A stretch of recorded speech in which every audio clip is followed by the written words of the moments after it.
Nabili ko tong Honda Civic FD noong 2022. And simula noon hanggang ngayon, hindi na naubos yung mga tanong sa akin, no? Paps, boss, sir, crazy. Sulit pa ba yung Honda Civic FD?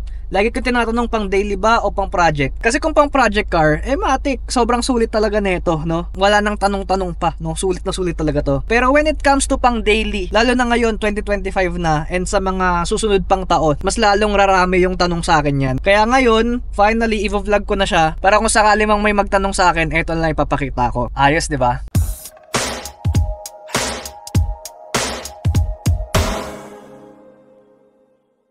What's up sa inyong lahat? My name is AC De Castro. You know. So yun na guys, kamusta naman kayo and kamusta naman ako? And for today's video, mag-aalat talaga ako ng oras para magawa tong content na to, no? Dito ako ngayon sa Forest Park Cemetery para mapag-usapan natin tong Honda Civic FD ko. And ang content natin ngayon, kung worth it pa ba ang Honda Civic FD pang daily. Yun talaga yung pinaka-topic natin, pang daily driving. Hihimay-himayin natin siya. Una, ikukwento ko sa inyo yung pagbili ko and yung mga nagastos ko sa unang buwan pa lang, no? Yung mga gagawin mo pagka bumili ka netong Honda Civic FD. Then next naman, yung current state niya ngayon, ito yung kotse ko ngayon. Tapos yung mga upcoming na ganap dito sa kotseng to. And syempre mamaya, magbibigay ako ng tips and advices para sa mga balak bumili ng Honda Civic FD for daily car. Ayan. Okay, wag na natin to pahabain pa. Bago ako magkwento sa inyo, bigyan ko muna kayo ng walk around dito sa aking Honda Civic FD, guys. Ayan, dito tayo ngayon sa labas. Ito po siya. Yan. Ayan, habang nag-walk around tayo, magkikwento ako about dito, details dito sa Honda Civic FD ko. This is a 2011 Honda Civic FD na MMC. MMC meaning is minor model change. Ang pinagkaiba lang naman dito dun sa normal na Civic FD is unang-una itong headlights from clear naging smoke siya. Tapos eto naman nagkaroon na rin siya ng upgraded na fog lights. Tapos yung kulay urban titanium, ito lang yata yung kulay na meron sa MMC kasi yung iba silver lang, tapos yung red, ganun. Tapos eto yung pinaka lagi mong papansin sa MMC. Yung normal na Civic FD kasi bilog-bilog siya, pero eto octagon na. Ayan. Ang variant pala nito is 1.8S. Hindi ko kasi sure kung ayun na yung top of the line dati kasi merong 2.0 eh. Hindi ko alam kung consumer type ba siya or rare siya, ganyan. Pero eto is automatic with paddle shifters. So kahit paano maramdaman mo yung parang sporty rin niya. Eto, sa loob muna, interior. Pakita ko yung status ng interior. Ayan. Eto siya, guys. You know. Eto yung maganda sa FD, guys eh. Yung dashboard niya digital na speedometer, tapos dalawa siya magkahiwalay. Yan, ganyan. Okay. So ito yung sinasabi kong paddle shifters, guys. Ito, yan. Tapos ito yung interior niya, maluwag. Yan. Yan. Aside dito sa speedometer, ang pinaka nagustuhan ko rin dito na mga maliit na features is ito, meron siyang nagagalaw na armrest na doubles as a storage. Ayan. Tapos eto, akala mo patungan lang siya na ganyan, pero hindi. Ganyan siya, additional storage siya and doubles as a cup holders. Ang lupit, 'di ba? Gumagano'n eh. Uy. Lupit, 'di ba? Tapos ayan, may lalagyan ng barya. Ito. Tapos eto, patungan din siya pero pwede mong lagyan ng storage, makakalatan nyo. And yeah, malawak din yung kanyang dashboard. Ayan, lawak. Nabili ko to noong 2022 sa halagang 340,000 pesos. All stock siya nun, guys, like all stock talaga. So sobrang all stock, may mga kailangan ng palitan. Yung odo niya is 100K, 100,500 yata yung odo niya that time. Ngayon is 110,000 na. Ayun, no? Sa 3 taon na yun, 10K odo lang yung nagalaw ko. Eto, usapang gastos na tayo agad nung unang buwan pa lang. Kasi sa unang buwan pa lang, marami ka nang kailangan gastusin eh. Hindi lang yung kotse. Ito yung lagi kong sinasabi lagi sa mga bumibili ng second hand na kotse. Huwag mo sasagarin yung budget mo dun sa kotse pa lang, no? Kasi may gagastusin ka na agad-agad eh. Katulad nito, binili ko to 340K. Tapos syempre lumang kotse na to. Naglagay ako agad ng infotainment system. Ito po siya, guys. na merong CarPlay and Android Auto. Tapos meron na rin dito sa taas na dashcam. Ito yung mga essentials sa modern day world. 15k agad yun. Tapos pina-change oil ko na rin agad siya and PMS worth 5,000 pesos. And isa pa guys, nag-complete refresh ako dun sa pangilalim. Mga shocks and etc. Inabot yun ng 20,000 pesos kasi marami talagang pinalitan. I mean optional lang naman yun pero kasi yun talaga yung pinrioritize ko kasi yun yung pinaka laging nagagamit dito sa kotse, no? Yung shock talaga. Sa Proven ako nagpaayos nun guys. Overall restoration talaga yun ng pangilalim. So ngayon sobrang kampante ako na walang kalampag, langit-ngit, lagutok, ganyan-ganyan. Ang total ko na gastos is 380,000 pesos. First month pa lang yun guys. Siyempre dadagdag nyo pa yung panggas nyo, mga ganyan-ganyan. Siyempre kasi mag-road trip kayo nun eh. Ang binudget ko talaga dito guys is 400k. 350 dun sa kotse, tas 50k dun sa mga initial restoration agad. Tapos ito na nga, since 2025 na ngayon, after 3 years, ito, i-share ko sa inyo yung mga napalitan ko na and yung mga nasira na katagalan. Unang-una, yung aircon. Nagpalit ako ng condenser yata yung tawag doon. Basta yung nagko-convert ng lamig. Tapos nagpakarga na rin ako ng Freon. Ayun, medyo normal na yun na yung pakarga ng Freon. Tapos next naman, nagka-minor na overheating problems ako sa kadahilanan na may narupok na rubber doon sa bandang radiator. Ayun lang, isang rubber lang talaga na yun, rumupok na. So yun, nag-overheat na siya. Hindi naman siya umapoy or umusok, wala namang ganun. Tumaas lang ng onti talaga yung dun sa temperature. Then the rest, wala naman na. Puro restoration na lang. Like for example, eto, yung steering wheel. Plano kong i-restore talaga siya kasi palitin na talaga eh. Around 3,500 yata yung buong steering wheel. Tapos eto yung logo, ang brown na rin. Tapos yung eto, yung sa mga sidings, well okay pa naman siya, mukha lang talagang luma. Kaya gusto ko lang talagang palitan, pero okay pa naman siya. Ayun o.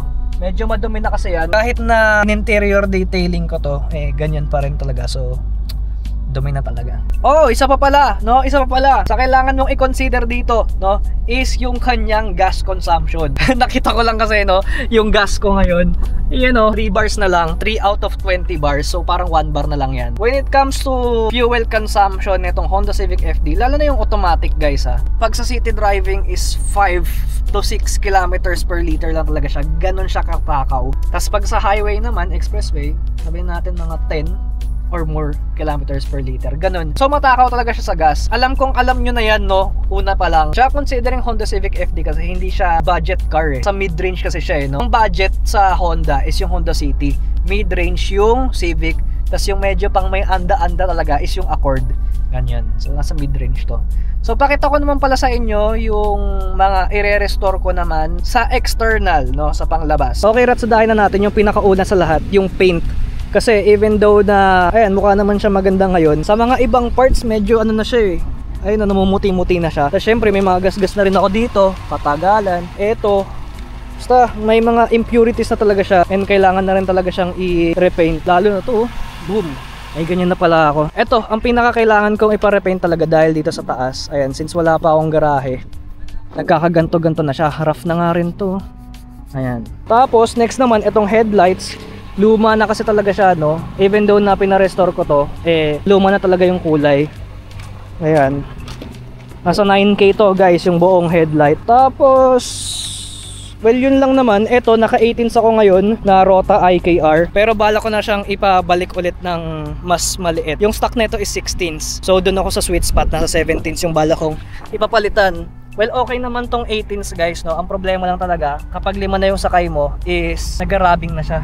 Kumakaskas na siya dun sa, ano, tapalodo. Tapos, stock height din pala to, guys. Ayan. Stock height sa 18s na mags is 3 to 4 fingers. Ayan. Well, yeah.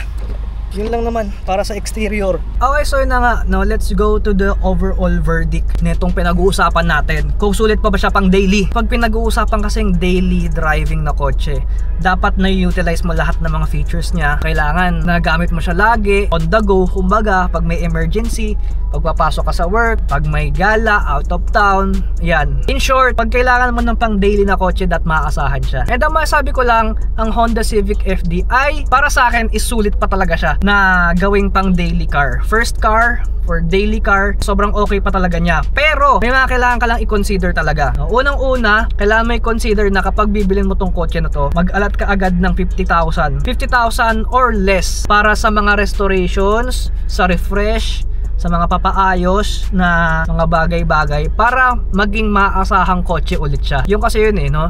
Syempre pagkabili nyo ng kotseng to, after ilang months, may kailangan agad palitan dyan. Ganun talaga, no? And also, magiging sulit lang to sa inyo kung willing kayo na may kailangan ipaayos dito periodically. Sabi natin after 6 months, or earlier, or later, ganyan. Basta may ipapaayos talaga, no? Periodically. And syempre, yung dun sa gas din, no? Magiging sulit lang sa inyo to kung okay lang sa inyo yung gas consumption niya na 5 kilometers per liter sa city, 10 kilometers per liter sa highway. And last but not the least, magiging sulit lang tong kotse na to kung okay lang sa inyo na may mga features kayo na hindi pa may experience dun sa mga bagong kotse na ino-offer ngayon sa kasa. Nakatry na rin talaga ako ng mga bagong kotse ngayon. Yung Territory na Edlin, 2023 model yata yun. Ang dami ng mga safety features. Ang sarap na gamitin. Ang gaan na i-drive. Ito, kahit na power steering to guys, ang bigat na nito kapag nag-try ka ng mga bagong kotse. Kasi yun nga, no, may mga advanced features na sila. Mga advanced na electric power steering, ganyan. Ito kasi hydraulic pa eh. Yung mga controls, mga ganyan. Yung lawa, yung ganda ng interior, mga ganon. And yung mga cruise control, etc. Basta, marami na talagang features ang medyo may left out ka kapag pinang daily mo to. Kaya mas maganda, wag ka muna mag-try talaga ng mga brand new na sasakyan ngayon eh. Kasi lalo mo may isip na lumang-luma na tong kotse na to. Pero yeah, kung kontento ka dun sa lahat ng mga sinabi ko, kung walang problema sa yun, worth it pa talaga tong kotse na to para sa'yo. Ganun kasi yung ginawa ko guys. So, binili ko siya ng 2022, tapos ipapang daily ko muna siya hanggat hindi pa ako makakabili ng pang daily talaga na sasakyan, yung brand new, mga SUV ganyan. Hanggat di ko pa kayang bumili, ipapang daily ko pa to. Tapos, pagtagal, kung papalarin, pag nakabili na ako ng SUV na brand new, eto, pwede nang i-project, kumbaga. So yun na, no, mas sulit na talaga siya na i-keep kapag pin-project na siya. Tsaka maganda naman tong Civic FD, kahit na all stock siya guys. Yung dati kong mags is MMC na 16 inches. Ang aesthetic din, no, very luxury din yung vibes niya. Natripan ko lang tong Rota na mags kasi dream ko yung gantong itsura. Alam mo yun, yung lagi mong tinitignan nung bata ka pa. Pero ngayon, baka magpalit ako. Marami nakapila sa akin dito ng mga i-restore, pero inuunti-unti ko lang kasi ine-enjoy ko yung biyahe, kumbaga. And etong content na to, hindi siya para this year 2025 lang. For future na rin to, no, sa mga susunod na taon. Kasi etong Honda Civic FD is magiging 15 to 20 years old na siya. Depende sa kung anong year model yung bibilin mo. Kasi 2006 yung pinakalumang FD eh. Tapos eto, pinakabago, 2011, ganyan. So, around 15 to 20 years old na tong kotse na to. Pero okay pa rin talaga, no? So yeah, yun lang naman yung masasabi ko for today's video. Sana may natutunan kayo. Abangan nyo na lang sa mga social media ko kung ano yung mga next na gagawin ko dito. And syempre, vlog ko rin naman na yun. Kaya kung nagustuhan itong video na to, leave a like, leave a comment, share sa mga tropa nyo, and don't forget to subscribe sa akin channel for more Ace De Castro vlogs. Kung trip nyo yung mga gantong car contents, mag-like lang kayo, mag-comment lang kayo dyan, sabihin nyo sa akin para ganahan ako mag-content, no? And yeah, peace!